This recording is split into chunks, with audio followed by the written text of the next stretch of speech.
Di sanalah dia berbaring melindungi tubuh kecilnya, dengan cakar terluka dan berdarah, mengeluarkan suara pelan penuh peringatan setiap kali seseorang mencoba mendekat. Seekor anak anjing German Shepherd, baru berusia 5 bulan, bertekad menjaga anak rusa rapuh yang perlahan kehilangan nyawanya. Matahari bersinar terang, cahaya yang biasanya membawa kenyamanan dan kedamaian. Namun darah menodai dedaunan yang gugur. Gumpalan bulu menempel di semak berduri dan besi pagar rusak yang tajam tersembunyi di bawah semak. Kakinya terjerat, kulit tipisnya robek dan tergores, terlalu lemah untuk bangun kembali. Tapi entah bagaimana anak anjing itu tetap di sisinya. Selama berjam-jam, mungkin sepanjang malam, terlihat bekas di tanah tempat dia menyeret tubuhnya, bekas cakar miliknya. Kami menemukannya karena beberapa pendaki melaporkan mendengar tangisan putus asa bergema di hutan. Awalnya aku mengira itu mungkin seekor koyote yang terluka. Namun yang kami temukan jauh lebih memilukan. Anak anjing dengan bulu keemasan pucat dan tulang rusuk yang menonjol di balik bulu kusutnya berbaring menutupi tubuh anak rusa itu, seolah memang di sanalah tempatnya. Seolah disitulah dia ditakdirkan untuk bertahan sampai akhir. Namaku Elena. Aku relawan di organisasi penyelamatan hewan di Asheville, North Carolina. Aku pernah melihat banyak situasi sulit, tapi tak pernah seperti ini. Tak pernah yang membuat dadaku sesak seperti tatapannya, mata besarnya yang redup dipenuhi kesakitan, tekad, dan sesuatu yang belum bisa kupahami. Dia tidak bersuara, tidak berusaha kabur. Saat kami mendekat, dia menunjukkan giginya dan menggertak untuk mempertahankan diri. Cakarnya bengkak dan berdarah, tapi dia tetap di sana, tubuhnya gemetar, telinga menekuk ke belakang, menantang kami untuk datang lebih dekat. Bukan rasa takut yang menggerakkannya, dia siap bertarung. Apa yang dia lakukan? Bisik seseorang di belakangku. Dia menjaganya, jawabku tanpa sadar. Anak rusa itu hampir tak bernyawa, napasnya pendek dan berat, kakinya bergetar lemah. Dia kehilangan banyak darah. Jika kami datang 1 jam lebih lambat, mungkin dia tak akan selamat. Dan entah bagaimana, aku merasa anak anjing itu tahu. Aku menurunkan tubuhku perlahan, menunjukkan kedua telapak tanganku. Tidak apa-apa, nak. Aku melihatmu. Aku mengerti apa yang kau lakukan. Dia menggeram pelan sekali lagi, lalu menoleh dan menempelkan hidungnya dengan lembut di telinga anak rusa itu. Hatiku seakan hancur. Ini bukan hanya tentang makhluk liar yang berjuang untuk hidup.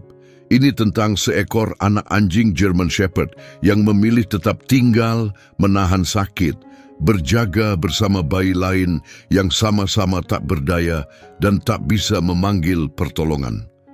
Kami menghubungi tim ahli satwa liar untuk anak rusa itu, sementara aku fokus padanya. Dia mundur saat melihat sarung tangan penanganan, menjauh dari tali kekang, tapi dia tidak lari.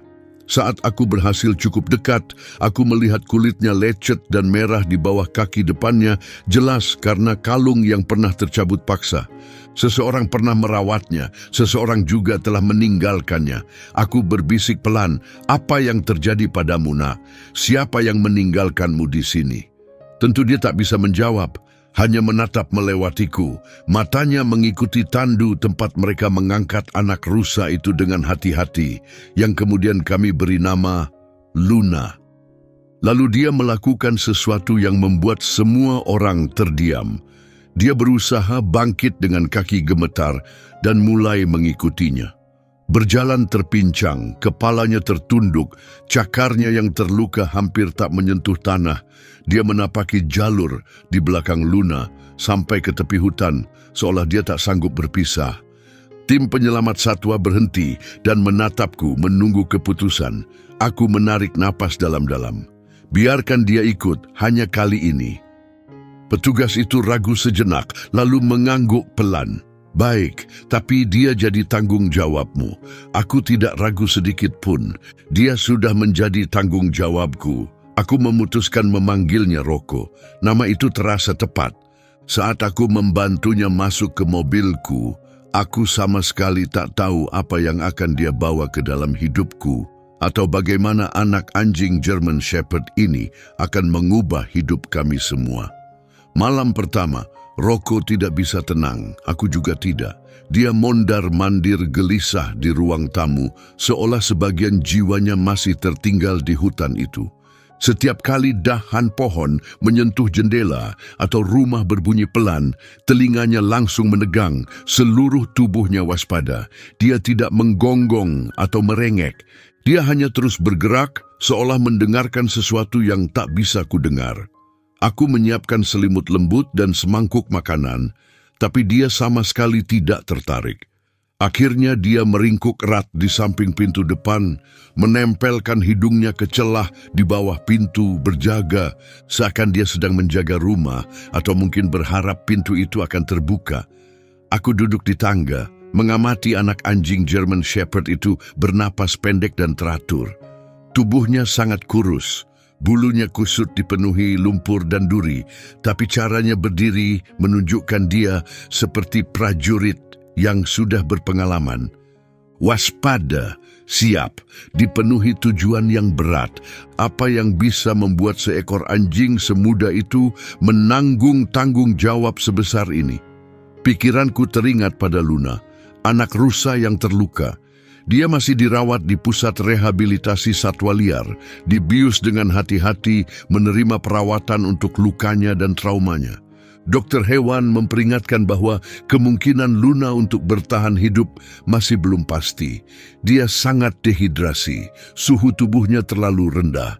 Mereka menjelaskan satu-satunya alasan dia masih bernapas adalah karena anak anjing itu menutupi tubuhnya, memberinya kehangatan, memberinya kenyamanan. Tapi Rocco tidak menyadari hal itu. Dalam pikirannya, dia merasa anak rusa itu telah dipisahkan darinya. Lagi, saat aku akhirnya tertidur di sofa sekitar jam 4 pagi, aku bermimpi tentang pepohonan tinggi. Cabang-cabangnya gundul seperti kerangka, berbisik rahasia yang tak ingin kupahami. Di antara pepohonan itu Rocco berdiri, menangis tanpa suara, menatapku dengan mata memohon yang tak bisa kutafsirkan. Saat fajar menyingsing, mangkuk makannya tetap tak tersentuh. Namun dia terus mengikutiku kemanapun aku pergi. Setiap kali aku berhenti, dia akan duduk atau berbaring. Ketika anakku Matteo yang berusia 13 tahun turun tangga, Rocco menegang. Dia menatap tajam. Matteo berhenti di tengah anak tangga. Anjing itu besar sekali, bisik Matteo. Dia masih anak anjing, jawabku. Rocco menatapnya sebentar, lalu menundukkan pandangan dan berjalan menjauh. Kami masing-masing menyimpan beban yang tak terucapkan. Sore itu, aku membawanya ke klinik hewan. Dia tidak melawan, tidak meringis saat diperiksa. Dia hanya diam, matanya terus menatap pintu keluar. Tidak ada chip identitas, tidak ada tanda pengenal, tidak ada kalung sama sekali, tapi ada bekas lama. Di dadanya, di samping tubuhnya, dan ada luka baru di kaki depannya. Dokter hewan memperkirakan dia telah bertahan di luar selama berminggu-minggu, mungkin berbulan-bulan. Bagaimana dia bisa bertahan hidup? Tanyaku pelan. Dokter hanya mengangkat bahu sedikit. Insting alami untuk bertahan, atau mungkin sesuatu yang lebih kuat. Mereka memberinya antibiotik, merawat lukanya, dan sepanjang proses itu dia tetap diam, tidak merengek. Asisten mencoba membelainya, tapi dia menjauh. Dalam perjalanan pulang, aku berhenti di lampu merah dan melihatnya di kaca spion.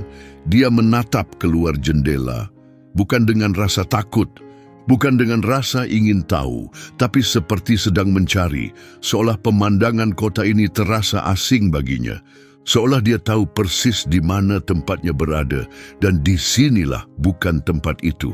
Lalu, tanpa peringatan, dia mengeluarkan suara lembut, hampir tak terdengar, rintihan pelan yang terdengar pecah.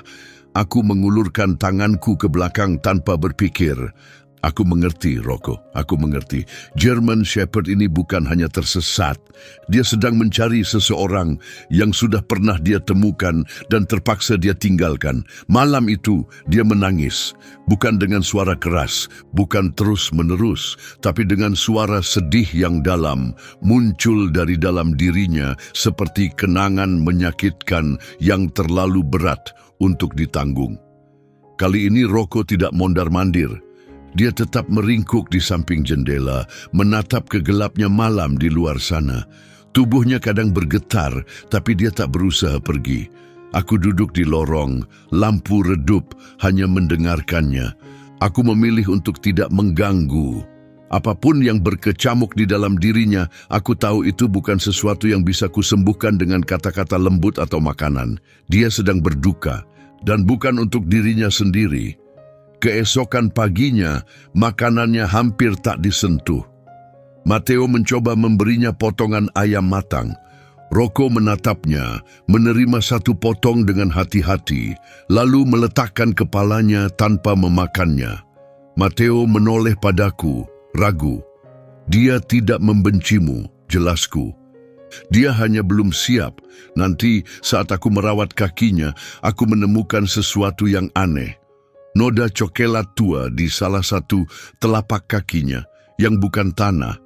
Itu darah kering, lebih tua dari lukanya, bukan darahnya sendiri. Saat itulah aku menyadarinya. Dia tidak hanya berbaring menutupi anak rusa itu untuk menghangatkannya. Dia pasti berusaha menyeretnya dari pagar itu. Luka di kakinya, bekas seretan di tanah yang kami lihat. Rocco melukai dirinya sendiri saat mencoba menyelamatkan anak rusa itu. Ini bukan sekadar kebersamaan. Ini adalah penyelamatan, penjagaan. Anak anjing ini telah mengambil keputusan hari itu di hutan.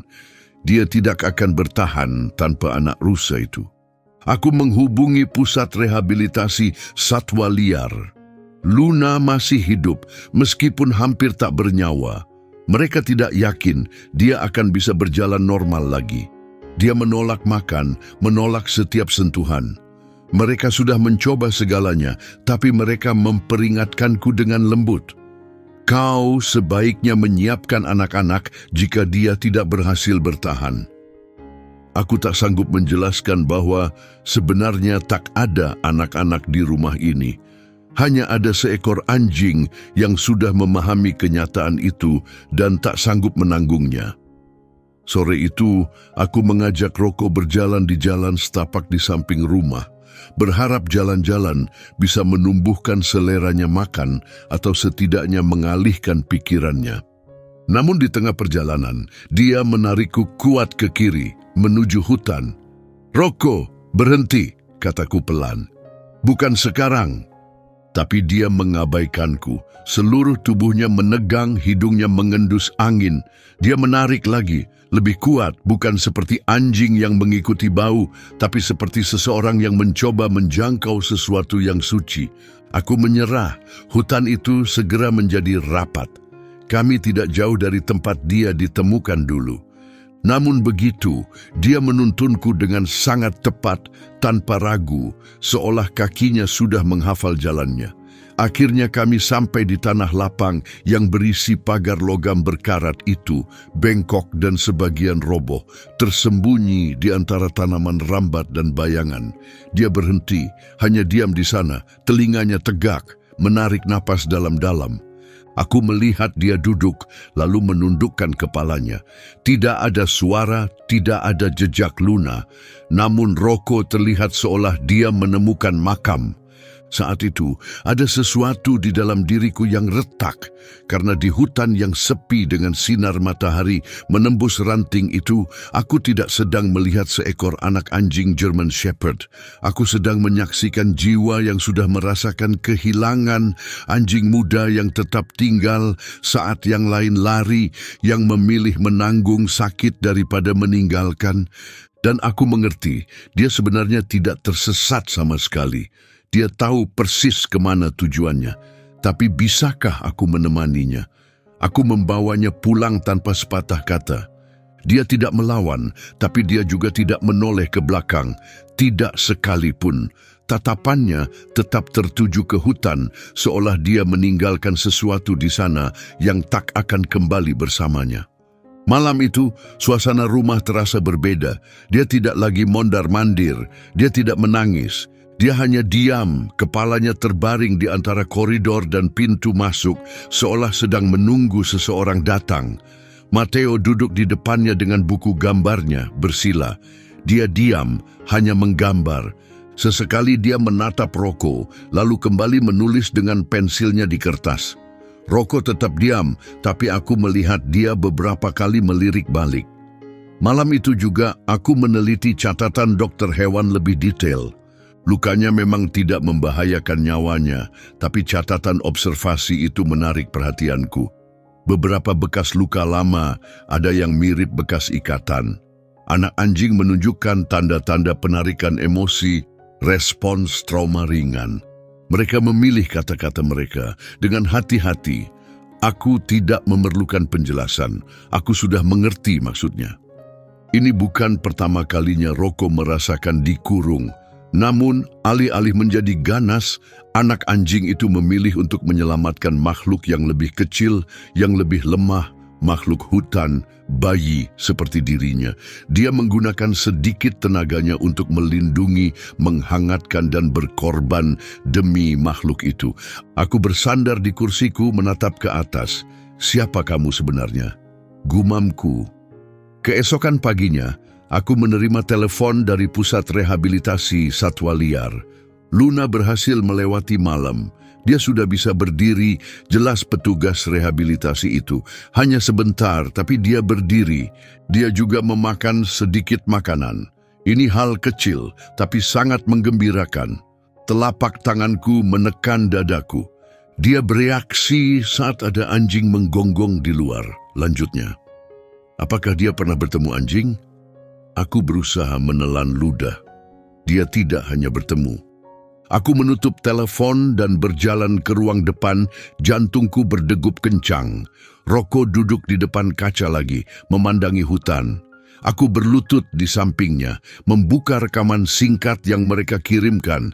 Hanya 10 detik Luna mengangkat kepalanya, matanya waspada, kakinya gemetar. Aku mengulurkan perangkat itu, lihat bisikku. Dia menatap sebentar, lalu tubuhnya menegang. Ekor diam, napas tertahan. Perlahan telinganya terangkat. Dia mendekat, hidungnya menyentuh layar. Tubuhnya bergetar, lalu sekali saja dia melolong pelan dan tajam. Suara aslinya yang pertama setelah beberapa hari. Sesaat kemudian, ekornya bergerak. Tidak cepat, tidak ceria, tapi bergerak. Anak anjing ini mengerti. Anak German Shepherd ini telah menjaga hidup Luna cukup lama hingga bantuan datang.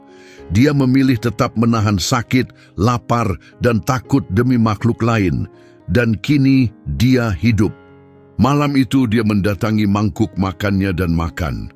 Tidak habis, tapi cukup. Lalu dia berbaring di samping kaki Matteo, menaruh kepalanya di atas jari kaki anak itu yang tertutup selimut dan menutup mata. Ada sesuatu yang berubah, dia tetap terluka, tetap gelisah. Tapi kini ada celah pada dinding itu dan di baliknya harapan. Keesokan paginya, saat aku membuka pintu untuk mengambil koran, dia berlari keluar. Rocco tidak menggeram atau menggonggong. Dia hanya melesat melewatiku seperti bayangan dengan tujuan. Aku nyaris hanya sempat mengenakan alas kaki sebelum meraih tali kekang dan mengejarnya. Sambil memanggil namanya, jantungku berdebar kencang. Dia tidak berlari dengan panik. Dia tidak tampak gelisah. Dia menuju suatu tempat dan dia tahu jalannya. Aku menyusulnya di tengah jalur di belakang rumah kami.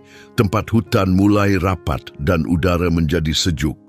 Dia berada di depanku, hidung menunduk. Ekor kaku, telinga fokus pada sesuatu yang tak dapat kulihat. Rocco, hei, berhenti. Dia berhenti, menoleh, lalu kembali menatap ke depan dan melanjutkan langkahnya. Aku tidak menahannya. Aku tak sanggup. Aku hanya mengikutinya menembus pepohonan, menapaki lereng landai, melewati pakis tinggi dan semak berpilin sampai kami tiba di sana. sebuah tanah lapang, sama seperti sebelumnya, dengan pagar besi berkarat yang setengah ditelan semak. Dia duduk. Anak German Shepherd itu menurunkan tubuhnya perlahan, dengan gerakan hati-hati dan penuh maksud. Lalu dia menatapku seolah berkata, disinilah dia membutuhkanku. Aku mendekat, tertegun. Tanahnya kini lebih lembab karena hujan semalam. Aroma lumut dan bunga liar masih terasa, bersama satu aroma lain. Bau samar satwa liar. Hampir tak tercium tapi masih baru. Rocco menempelkan hidungnya pada bagian rumput yang rata, lalu menghembuskan napas sekali. Dia tidak sedang mencarinya, dia sedang mengenangnya. Tempat ini bukan sekadar kenangan, ini adalah monumen. Disinilah dia memilih untuk tinggal, memilih untuk tidak kabur meskipun bisa. Disinilah dia berdarah untuknya, menunggu tanpa tahu apakah akan ada yang datang menolong. Dia menatapku lagi. Bukan dengan kesedihan atau kepanikan, hanya tenang. Aku berlutut di sampingnya, telapak tanganku menyentuh tempat anak rusa itu pernah berbaring. Beberapa helai bulunya masih menempel di dasar pagar. Aku menelan sesak di tenggorokanku. Kamu menyelamatkannya di sini, bisikku, dan mungkin juga menyelamatkan dirimu sendiri. Rocco tetap diam, tapi aku merasakan ada yang berubah dalam sikapnya, sedikit melemas, sedikit damai. Saat pulang, dia tidak menarik talinya.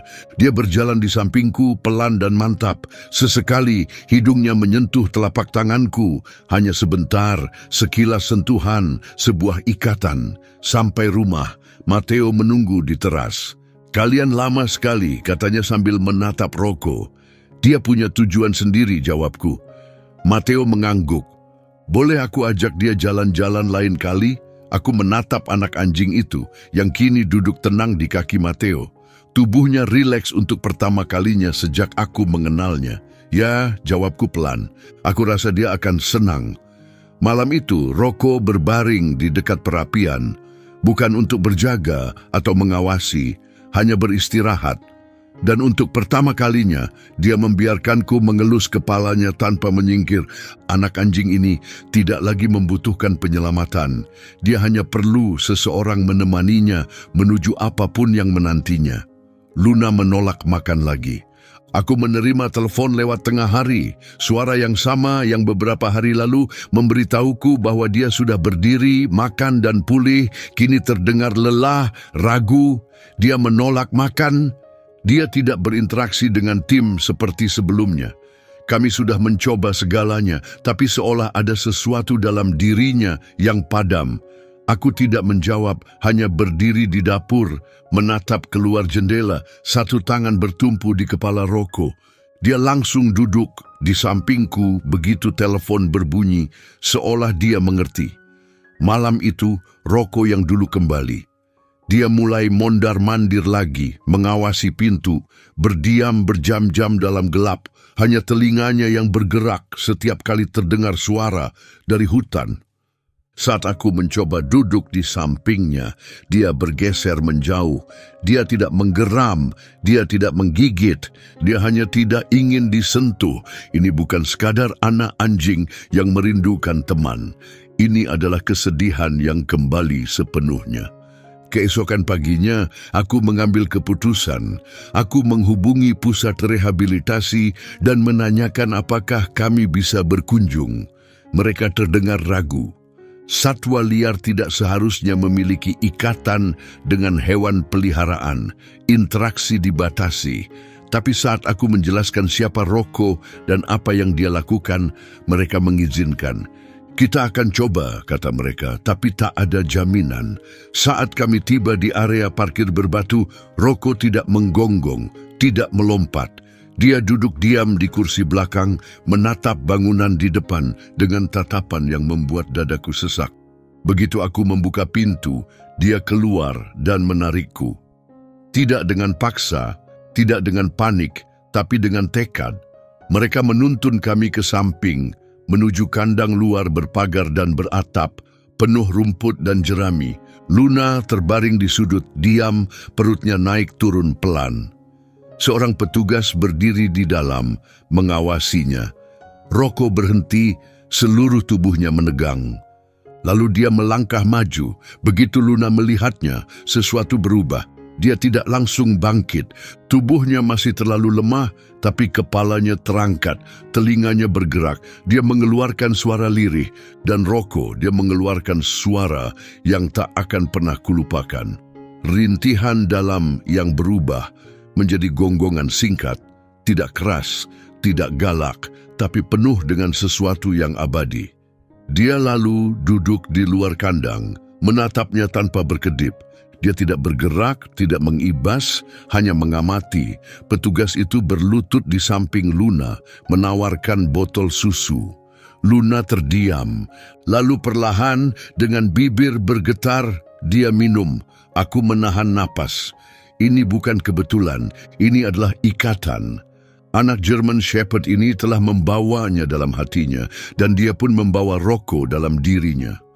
Selama 1 jam berikutnya, Rocco tidak bergeser sedikit pun, dan Luna, meskipun lemah, tetap mengangkat kepalanya tinggi, memakan sedikit demi sedikit, matanya tak lepas darinya. Saat waktunya pulang, Rocco sempat ragu, hanya sebentar. Ototnya menegang. Dia menatapku, lalu kembali menatap Luna.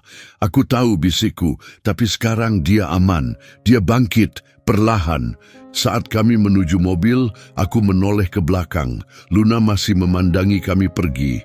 Dan untuk pertama kalinya dalam beberapa hari, Rocco mengangkat dagunya sedikit. Telinganya tegak, matanya jernih. Ada sesuatu yang terbangun, bukan hanya dalam dirinya, tapi juga dalam dirinya. Di rumah, Rocco tidak tenggelam dalam kesedihan seperti sebelumnya. Dia masuk dengan tenang, mengamati ruangan, lalu duduk di dekat jendela belakang. Bukan mondar-mandir, bukan gelisah, hanya ada. Malam itu, dia menghabiskan seluruh makanannya. Aku menatapnya lekat-lekat. Ini bukan kegembiraan, belum sepenuhnya, tapi seolah ada bagian dalam dirinya yang mulai mengendur.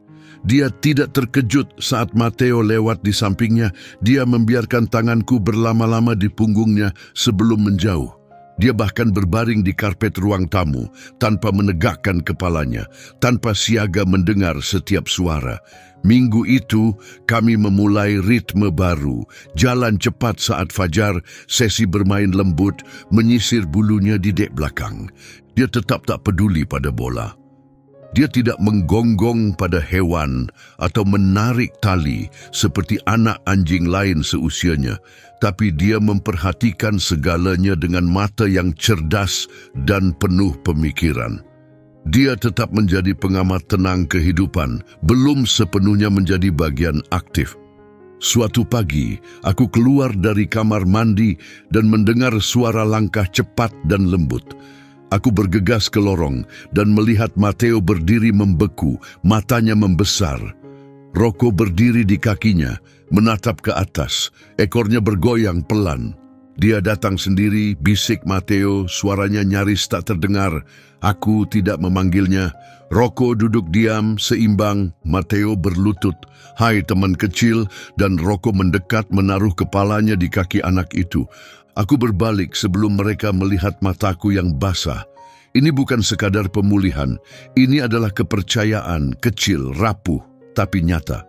Malam itu, telepon berdering. Luna berhasil melangkah sendiri untuk pertama kalinya. Dia masih goyah, jelas petugas itu. Tapi dia sudah makan, berdiri, dan merespons dengan baik. Kami yakin dia akan pulih. Aku melirik Rocco yang berbaring di samping kursiku. Telinganya bergerak saat mendengar nada suaraku. Dia sudah bisa berjalan, bisikku padanya. Tatapannya bertemu dengan mataku dan dia menghentakkan ekornya ke lantai 2 kali.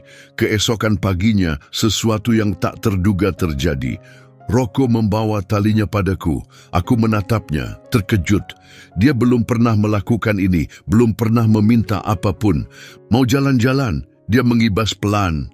Aku membuka pintu. Dia berjalan keluar dan berdiri di sana, tidak menarik, tidak tergesa, hanya mengamati. Kami menapaki jalur di belakang rumah, jalur yang dulu pernah dia tuntun tanpa suara. Kini dia berjalan di sampingku, tenang, yakin, memilih kebersamaan daripada bayangan masa lalu. Dan ketika kami sampai di belokan dekat tanah lapang, dia berhenti, menatap pepohonan, lalu melanjutkan langkah, bukan melarikan diri dari sesuatu, melainkan menuju sesuatu yang baru. Anak anjing ini kini tidak hanya bertahan, dia mulai berkembang. Beberapa hari kemudian mereka menelepon lagi. Pusat rehabilitasi ingin memberikan Luna satu pertemuan terakhir sebelum masa pemulihannya dilanjutkan sepenuhnya tanpa interaksi manusia. Dia sudah makan dengan baik, bergerak sendiri, tapi masih terlihat murung jika terlalu lama sendirian. Kami pikir kunjungan lagi bisa memberinya ketenangan yang dia butuhkan, jelas mereka. Namun mereka tidak tahu ini bukan hanya untuk Luna. Rocco memang semakin tenang, lebih sadar, lebih tertarik, tapi aku masih melihatnya saat malam tiba. Bagaimana dia menoleh saat mendengar suara dari hutan, bagaimana dia berhenti di jendela yang sama dan menatap kehampaan. Dia belum sepenuhnya utuh. Kami tiba di sana setelah makan siang. Matahari bersinar terik, menembus cabang pohon dengan cahaya keemasan. Mereka membawa kami ke area luar yang sama, tempat Luna kini berdiri sendiri, kakinya ramping, masih sedikit gemetar, tapi stabil. Dia langsung menoleh saat melihat Rocco, dan apa yang terjadi selanjutnya tak ada yang menduga. Rocco tidak berlari, dia tidak bersuara, dia berjalan perlahan, menunduk, telinganya rileks. Saat tiba di pagar, dia duduk, lalu perlahan dia berbaring. Luna melangkah hati-hati, 1, 2, 3 langkah, lalu berhenti hanya beberapa inci dari kawat pagar. Dan kemudian dia mendekatkan dirinya, hidungnya yang halus menyentuh hidungnya. Seluruh tim fasilitas terdiam. Tidak ada yang berbicara, tidak ada yang bergerak. Hanya 2 jiwa yang pernah bertemu dalam kegelapan dan kesakitan, kini bersatu kembali dalam ketenangan dan kehangatan. Rocco tidak mengeluarkan suara sedih kali ini. Dia tidak menunjukkan tanda-tanda meminta bantuan. Dia hanya menarik napas dan menghembuskannya. Tatapannya lembut, tubuhnya diam. Luna menekan kepalanya sekali lagi ke pembatas, lalu perlahan berbalik dan berjalan melintasi kandang. Bukan mundur, tetapi maju, tenang, mantap. Dia sudah baik-baik saja sekarang, bisik seseorang di belakangku. Tapi perhatianku bukan padanya. Aku sedang memperhatikan anak anjing German Shepherd di sampingku. Tatapannya mengikuti Luna sampai dia menghilang di tikungan. Lalu dia menatap mataku. Dia tidak ingin masuk. Dia tidak merasa perlu mendekat. Dia hanya butuh melihatnya sekali lagi. Dalam perjalanan pulang, untuk pertama kalinya Rocco berbaring di kursi belakang. Tidak waspada, tidak gelisah, tertidur, seolah beban di hatinya akhirnya terlepas. Malam itu, saat matahari terbenam di balik pepohonan, dia berbaring di samping kamar Matteo. Napasnya teratur, matanya setengah terpejam, tidak berkeliaran, tidak menangis, hanya tenang. Dan aku menyadari sesuatu yang belum pernah kupahami sebelumnya. Ini bukan perpisahan di antara mereka. Ini adalah ungkapan terima kasih yang diam atas kebersamaan mereka, atas perjuangan mereka, atas saling menyelamatkan di dunia yang nyaris meninggalkan mereka berdua. Luna dijadwalkan bebas dalam 2 hari. Staf Satwa Liar menelepon untuk memastikan dia telah mencapai semua target, berjalan, mencari makan, merespon suara-suara dari kejauhan. Kakinya pulih lebih cepat dari yang diperkirakan. Mereka akan membawanya ke habitat aman saat fajar dan melepasnya di tempat yang baru-baru ini terlihat ada rusa lain. Dia sudah siap, kata mereka. Aku menatap Rocco yang berbaring dengan damai di teras, kepalanya di atas kedua kaki depannya sambil menatap angin yang menggoyangkan ranting-ranting pohon. Aku tidak langsung memberitahunya. Aku tidak tahu bagaimana. Malam itu aku duduk di sampingnya di tangga. Dia akan pulang, bisikku. Telinganya bergerak, tapi dia tidak mengangkat kepalanya. Aku mengulurkan tangan dan membelai punggungnya. Dia tidak menjauh, tapi juga tidak mendekat. Dan saat itulah aku mengerti kalau dia sudah tahu. Keesokan paginya, aku meminta izin kepada pusat untuk mengunjungi Luna sekali lagi. Mereka mengizinkan dengan satu syarat, tanpa interaksi langsung. Luna perlu menyesuaikan diri kembali dengan alam dan terlalu banyak keakraban bisa menghambat perkembangannya. Kami tiba sebelum fajar. Kabut menggantung rendah di atas padang rumput saat para pekerja berjalan diam-diam melalui rerumputan. Mereka membuka pintu belakang kandang. Luna berdiri di dalam, waspada tapi tenang. Rocco tidak bersuara, tidak bergerak. Dia tetap di sampingku, matanya terpaku pada kandang itu. Lalu Luna keluar. Dia ragu sejenak di atas rumput. Telinganya bergerak, hidungnya terangkat mencium udara, dan kemudian perlahan dia berjalan maju, keluar dari kandang, melintasi tanah lapang dan masuk ke hutan. Rocco bangkit, hanya sekali Luna menoleh, satu tatapan terakhir, lalu dia menghilang di antara pepohonan. Rocco tidak mengejar, tidak menangis, dia duduk dan menatap ke arah Luna pergi. Setelah lama dia menghembuskan napasnya. Salah satu pekerja menatapku. Kebanyakan anjing akan panik dan mencoba mengejar. Dia tidak seperti kebanyakan anjing, jawabku. Di rumah, Rocco berbaring di tengah ruang depan, tidak dekat pintu masuk, tidak di dekat kaca. Hanya di sana, tenang. Matteo pulang sekolah dan menaruh tasnya. Rocco mengangkat kepalanya, ekornya bergerak pelan di lantai. Matteo duduk di sampingnya, jarinya membelai bulu tebal Rocco. Dia sudah pergi, ya? Tanyanya. Dia sudah bebas, jawabku. Dan kata itu terngiang dalam pikiranku, bebas. Rocco menutup matanya dan menarik napas dalam. Tubuhnya rileks untuk pertama kalinya sejak aku mengenalnya. Seolah dia akhirnya melepaskan sesuatu yang terlalu lama dipikulnya. Anak anjing ini tetap tinggal ketika dia bisa saja pergi. Dia memberi kehangatan, rasa aman, perlindungan tanpa meminta balasan. Dan ketika waktunya tiba, dia melepaskannya. Bukan karena dia berhenti peduli, tetapi karena dia mengerti cinta, bukan tentang mempertahankan. Cinta adalah tentang mengetahui kapan harus melepaskan seseorang ke kehidupan yang memang menjadi takdirnya. Dan sekarang mungkin dia bisa mulai menjalani hidupnya sendiri. Kami tidak memilih Rocco, dialah yang memilih kami. Semuanya dimulai dari hal-hal kecil. Bagaimana dia mulai mengikuti Matteo dari satu ruangan ke ruangan lain, duduk diam di kakinya saat belajar, berjalan bersamanya ke kotak surat. Dia tidak pernah menuntut perhatian. Dia hanya menemani, diam, damai, selalu ada. Matteo pun berubah.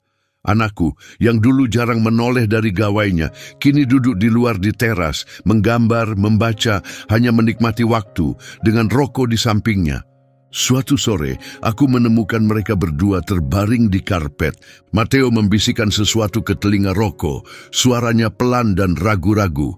Rocco tetap diam, hanya berkedip perlahan dan menekan tubuhnya ke Matteo. Nanti aku bertanya apa yang dia ucapkan. Hanya pikiran acak, jawab Matteo. Aku nggak bisa ngomong ini ke siapapun. Malam itu, aku berbaring menatap langit-langit. Dadaku terasa penuh sekaligus hancur. Aku tidak menyadari betapa kesedihan masih menghantui rumah kami. Bagaimana ia diam-diam menembus celah kosong di antara kami setelah kehilangan suamiku, sampai seekor anjing muda datang dan mengisi kekosongan itu tanpa usaha apapun. Dokter memberi izin penuh pada Rocco untuk beraktivitas normal. Pemulihannya luar biasa, metode Anda jelas berhasil. Aku berharap bisa berkata, dialah yang sebenarnya menyembuhkan kami. Lalu datang kejutan tak terduga. Kami menghadiri acara sekolah komunitas, pertemuan santai untuk keluarga dan anak-anak yang berjuang melawan kecemasan dan trauma, program yang kutemukan melalui pekerjaanku di bidang kesehatan. Aku memutuskan membawa Rocco meski khawatir dia akan stres. Dia justru berkembang di sana. Dia berjalan di antara anak-anak seolah punya kompas batin. Seorang gadis kecil yang tidak berbicara dengan siapapun duduk di dekat Rocco dan mulai membelai telinganya perlahan, matanya berbinar, napasnya menjadi tenang. Seorang anak laki-laki dengan tangan yang terus gemetar menempelkan telapaknya ke tubuh Rocco dan berbisik, "Kamu nggak menakutkan, kamu ngerti aku." Kemudian seorang koordinator mendekat. "Dia punya sertifikat?" "Sertifikat apa?" "Pendukung terapi." Aku menolak. "Dia hanya keluarga. Kalian mungkin mau mempertimbangkan itu. Dia sudah melakukan tugas itu secara alami." Malam itu, Matteo yang pertama mengatakannya. "Dia bukan cuma anjing biasa, kan?" Aku mengangguk. "Dia jadi apa yang paling kita butuhkan, bahkan sebelum kita sadar." Keesokan harinya, aku memesan gantungan identitas khusus. 3 hari kemudian gantungan itu tiba. Matteo memasangkannya dengan hati-hati di kalung Rocco. Tulisannya terukir, "Rocco ditemukan di hutan, hidup di jiwa kami." Anak anjing yang dulu berbaring melindungi anak rusa, sekarat dalam keheningan total itu, kini berbaring melindungi dada anakku saat tidur, napasnya teratur dan dalam. 2 hati menemukan irama dalam diam. Dan untuk pertama kalinya dalam berbulan-bulan, kami semua tidur dengan tenang. Perjalanan terakhir kami ke pusat satwa liar bukan untuk Luna, melainkan menghadiri perayaan kecil di luar ruangan yang mereka adakan, merayakan keberhasilan pelepasan banyak hewan kembali ke habitat aslinya. Keluarga-keluarga berkumpul di bawah tenda, relawan membagikan pamflet, anak-anak mengamati foto-foto yang dipasang di papan, dan di sana, di antara kumpulan gambar itu, ada satu foto yang membuatku terpaku. Foto itu diambil beberapa minggu sebelumnya. Sudut rendah menampilkan seekor anak anjing German Shepherd duduk di samping bayi rusa yang terluka parah, tatapannya tertuju pada kamera yang mendekat, waspada, tak tergoyahkan. "Bisa jadi itu dia?" tanya Matteo. "Itu dia," bisikku. Tulisan di bawah foto itu berbunyi, "Sang Penjaga." Aku menunduk. Rocco tetap di sampingku, tenang, menatap anak-anak yang sedang bermain. "Dia nggak tahu apa yang sudah dia lakukan," kata Matteo. Aku tersenyum. Mungkin dia mengerti dengan caranya sendiri. Seorang wanita berjalan mendekat sambil memegang papan tulis. "Apakah kalian yang menyelamatkan Rocco?" Aku mengangguk.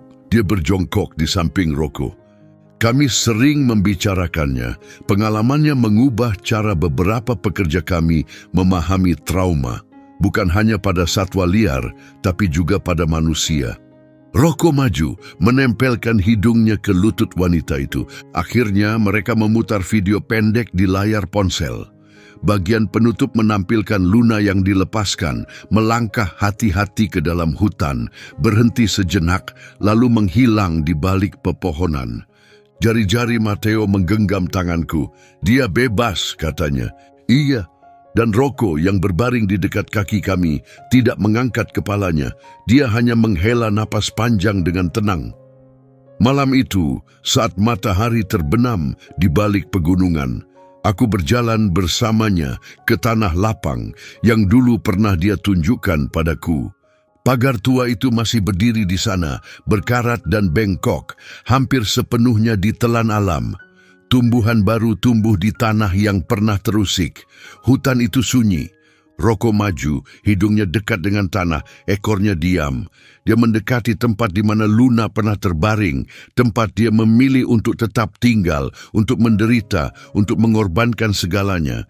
Dia berdiri di sana cukup lama, lalu berbalik, berjalan kembali ke arahku. Tanpa ragu, tanpa menoleh lagi. Saat itulah aku sadar, dia telah melepaskan semuanya, bukan jiwanya, bukan kenangan mereka, tetapi beban berat itu. Anjing muda ini telah menuntun jiwa lain melewati bayangan. Kini giliran dia menuntun jiwanya sendiri menuju cahaya, dan kami akan menemaninya di jalan itu dalam setiap momen ke depan. Perjalanan anak kecil ini dari ditinggalkan hingga sembuh menunjukkan betapa pentingnya kelompok penyelamat nirlaba. Merawat anak anjing yang diselamatkan bukan hanya tentang cinta, ini tentang komitmen, ini tentang perawatan yang tepat.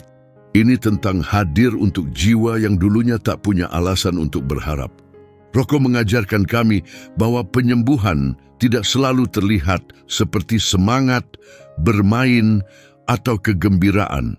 Kadang penyembuhan itu hanya tentang tetap diam di samping seseorang yang hancur dan tetap di sana, apapun yang terjadi. Dia tidak diselamatkan oleh lembaga atau pengobatan. Dia diselamatkan oleh keputusannya sendiri untuk melindungi, bertahan, dan mencintai. Dan karena pilihan itu, seekor anak rusa sekarat hidup, sebuah keluarga yang berduka menemukan kedamaian, dan seekor anak anjing lembut yang punya 1000 alasan untuk menyerah justru menemukan tujuan hidup. Masih banyak lainnya seperti dia menunggu. Jika cerita ini menyentuh hatimu, tolong sukai, komentari, dan bagikan. Setiap kali kisahnya tersebar, itu membantu lebih banyak anak anjing seperti Roko menemukan keselamatan, kesembuhan, dan rumah. Jadilah bagian dari keluarga kami. Jadilah suara mereka. Jadilah harapan mereka.